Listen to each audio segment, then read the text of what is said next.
طيب، ازيكم عاملين ايه؟ تخيل معايا كده طفل صغير عايش في حي فقير جدا، بس نفسه يبقى أعظم لاعب كرة في العالم.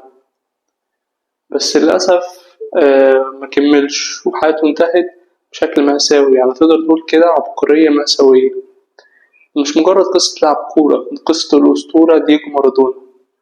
خليكم معانا عشان تعرفوا تفاصيل الأسطورة مارادونا وحياته كانت ماشية ازاي. مارادونا اتولد يا صديقي سنة 1960 في حي اسمه فيلا فيوريتو.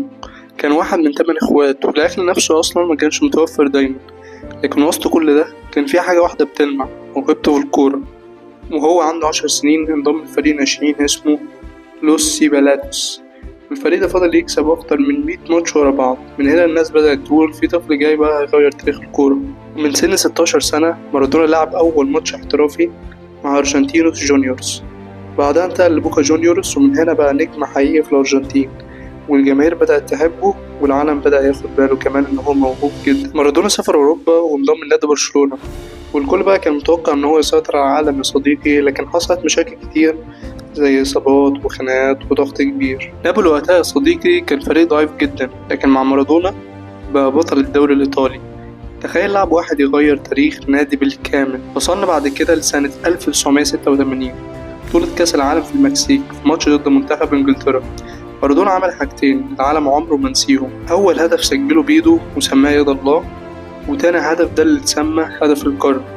خد الكرة من نص الملعب وعدى تقريبا فريق كامل لوحده، وسجل هدف مستحيل. في اللحظة دي مارادونا بقى أسطورة مش لاعب عادي.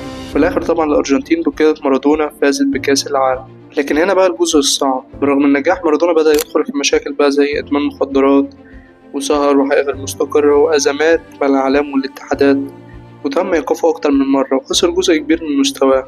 اللاعب اللي كان فوق الكل بدأ بالتدريج يقع واحدة واحدة. وبعد الاعتزال يا صديقي حاول يرجع كمدرب، وصل إنه يدرب منتخب الأرجنتين كأس العالم 2010، لكن التجربة طبعا مكانتش ناجحة لأن هو مكانش عنده خبرات قبل كده في التدريب. في 2020 العالم كله اتصدم بخبر وفاة الأسطورة. قصة مارادونا يا صديقي مش بس عن الكورة، انت قصة بتقولك ممكن تبقى عندك أعظم موهبة في العالم، لكن لو معرفتش تتحكم في حياتك وتفضل مستمر علشان تحقق هدفك ممكن تخسر كل حاجة. بس رغم كل حاجة اسم مارادونا هيفضل دايما مكتوب كواحد من أعظم لعيبة الكورة في التاريخ. وبس كده يا صديقي، لو عجبك الفيديو متنسينيش بقى بلايك وشير وسبسكرايب، وقول لي بقى في الكومنتات مين عايزني أتكلم عنه الحلقة الجاية. يلا أشوفكم فيديو جديد، سلام.